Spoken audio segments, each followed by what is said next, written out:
নমস্কাৰ আলহীসকল, কেনে আছে আপোনালোক? আশা কৰোঁ ভালে আছে। আজি মই এই ভিডিঅ'টোৰ যোগেদি আপোনালোকক দেখুৱাই দিম নতুনকৈ প্ৰকাশ পোৱা ভোটাৰ লিষ্টখন আপুনি কেনেকৈ ডাউনলোড কৰে।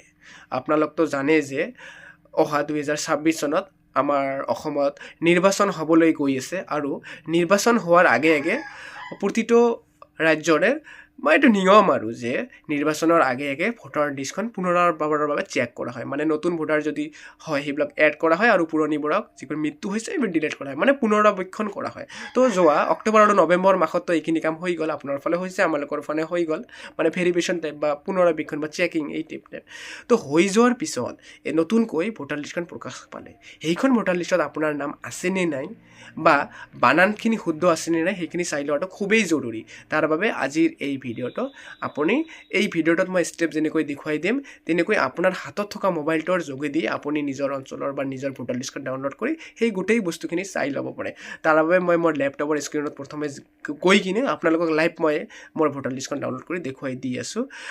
এটা কথা মনত ৰাখিব, লেপটপ আৰু মোবাইলত ছেম প্ৰচেছ। মোবাইলৰ ক্ৰম ব্ৰাউজাৰত গৈ তেনেকুৱা কৰিব, তেনেকুৱাকৈ ডাউনলোড কৰিব পাৰিব। তো বলক এতিয়া মই লেপটপৰ স্ক্ৰীণত আপোনালোকক লৈ গৈ আছোঁ। তো প্ৰথমতে মই মোৰ লেপটপটো অন কৰি ল'লোঁ। এতিয়া লেপটপৰ স্ক্ৰীণত আপুনি যিটো ৱেবছাইট চাই আছে সেইটোৱে হ'ল আজি আমাৰ ব্যৱহাৰ হ'বলগীয়া ৱেবছাইটটো। তো তাৰ বাবে আপুনি আপোনাৰ মোবাইল বা লেপটপৰ ক্ৰম ব্ৰাউজাৰত গৈ এইটো লিখিব লাগিব, চিফ ইলেক্ট্ৰল অফিচাৰ আছাম বুলি লিখি কিনে চাৰ্চ কৰি দিব। চাৰ্চ কৰাৰ লগে লগে এনেকুৱা এটা ৱেবছাইট খোল খাব, যিটো ৱেবছাইটৰ পৰা আমি আজি আমাৰ ভোটাৰ লিষ্টখন ডাউনলোড কৰি দেখুৱাম। তো এই চিফ ইলেক্ট্ৰল ৱেবছাইটটো আপুনি অন কৰিব। নতুবা এই ভিডিঅ'টোৰ তলৰ ডেছক্ৰিপশ্যনত মই এটা লিংক দিছোঁ, এই লিংকটোত ক্লিক কৰি ডাইৰেক্ট এইটো ৱেবছাইট খোল খাব। তো এই ৱেবছাইটটো খোল খোৱাৰ পিছত এনেকুৱা ইণ্টাৰফেচ আপুনি চাব পাৰিব। প্ৰথমতে অনলাইন ভোটাৰ ৰেজিষ্ট্ৰেশ্যন আৰু কিবা কিবি আছে। তো অনলাইন ভোটাৰ ৰেজিষ্ট্ৰেশ্যন মানে যিহেতু নতুনকৈ নাম সোমোৱাৰ বাবে এপ্লিকেশ্যন কৰা হয়, তো সেইটো নালাগে, আমাক এইটো লাগিব, PDF ইলেক্ট্ৰল ৰোল বুলি যিটো লিখা আছে সেইটোত আপুনি ক্লিক কৰিব লাগিব। সেইটো ক্লিক কৰাৰ লগে লগে নতুনকৈ আন এটা ব্ৰাউজাৰ খোল খাব, য'ত এনেকুৱা এটা হালধীয়া আৰু এটা বেঙুনীয়া ৰঙৰ দুটা লিংক থাকিব। তো আমাৰ সেইটো বেঙুনীয়াটো নালাগে, আমাৰ মেইনলি এই হালধীয়া ৰঙৰ লিংকটোত য'ত আজিৰ ইলেক্ট্ৰলৰ ড্ৰিপখন পোৱা যাব। তো আপুনি তাত ক্লিক কৰিব লাগিব। তাত ক্লিক কৰাৰ লগে লগে এনেকুৱা এটা পেজ খোল খাব। তো আপুনি চাব পাৰিছে ইয়াত বহুতো কিবা কিবি আছে, year of reservation type revision, তাৰপিছত টাইপ, ডিষ্ট্ৰিক্ট, এছেম্বলি আৰু লেংগুৱেজ। তো এইখিনিতো আপুনি জানে। তো আপুনি চিলেক্ট কৰিব লাগিব আপোনাৰ ডিষ্ট্ৰিক্টটো, তাৰপিছত আপোনাৰ এছেম্বলি অৰ্থাৎ লোকসভা সমষ্টি।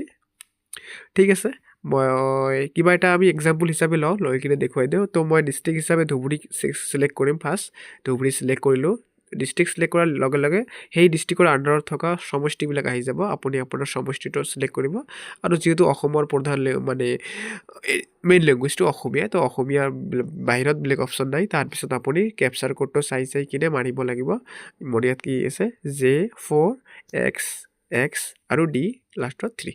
অ'কে, এইটো লিখাৰ পিছত কেপচাৰটো লিখাৰ পিছত আপুনি এই ডিষ্ট্ৰিক্টৰ আণ্ডাৰত, এই এছেম্বলিটোৰ আণ্ডাৰত যিমানখিনি পুলিং ষ্টেচন অৰ্থাৎ ভোট কেন্দ্ৰ আছে সেইখিনিৰ নাম তলত আহি যাব। তো ইমানখিনি বিচাৰিবলৈ সময় নাই, মই আপোনাক দেখুৱাই দিছোঁ। এতিয়া চাৰ্চ বক্স আছে, সেই চাৰ্চ বক্সটোত আপুনি আপোনাৰ ভোট কেন্দ্ৰটোৰ নাম লিখি দিয়াৰ লগে লগে আপোনাৰ ভোট কেন্দ্ৰটো আহি যাব। ছাপ'জ মই ইয়াত মোৰ ভোট কেন্দ্ৰটো 2023 নং LP স্কুল আছিল। তো সেইটো মই চিলেক্ট কৰি ল'ম। চিলেক্ট কৰি লোৱাৰ পিছত মই ডাউনলোড চিলেক্টেড PDF ব্লু ৰঙৰ যিটো আছে সেইটোত ক্লিক কৰিম। ক্লিক কৰাৰ লগে লগে ডাউনলোড হৈ থাকিব, ষ্টেটাছ প্ৰচেছ। অ'কে, অলপ হ'বলৈ দিব। অ'কে, ডান। তাৰপিছত মানে ডান, মোৰ আজিৰ PDFটো ডাউনলোড হৈ গ'ল।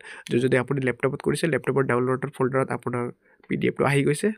অন কৰিব। যদি মোবাইলত কৰিছে আপুনি ক্ৰম ব্ৰাউজাৰ কাটি দি কিনে আপোনাৰ মোবাইলৰ PDF ফাইল ছেভ হয় তাত গৈ কিনে চাব পাৰিব যে আহি গৈছে আপোনাৰ আজিৰ ভোটাৰ লিষ্টখন। আপুনি চাব পাৰিছে ইয়াত লিখা আছে সংশোধনৰ বছৰ 2026 আৰু তাৰিখ, বাকীখিনি যিখিনি ডিটেইলছ লাগে সেইখিনি সকলোখিনি ইয়াত আছে, মূল ডিটেইলছখিনি। তাৰপিছত আপুনি এই গোটেই PDFখনত আপোনাৰ ভোট কেন্দ্ৰৰ অন্তৰ্গত গোটেই মানুহখিনিৰ নাম আছে। আপুনি ইয়াতে আপোনাৰ নামটো বিচাৰিব লাগিব। যদি আপোনাৰ নামটো আছে তো কোনো অসুবিধা নাই। যদি কিবা গণ্ডগোল আছে বা মিচিং আছে তেনেহ'লে আপোনাৰ ওচৰৰ BLO বা কাৰোবাৰ লগত কেনেকুৱাকৈ আৰু যোগাযোগ কৰক, মেইনলি চাই লওক প্ৰথমতে।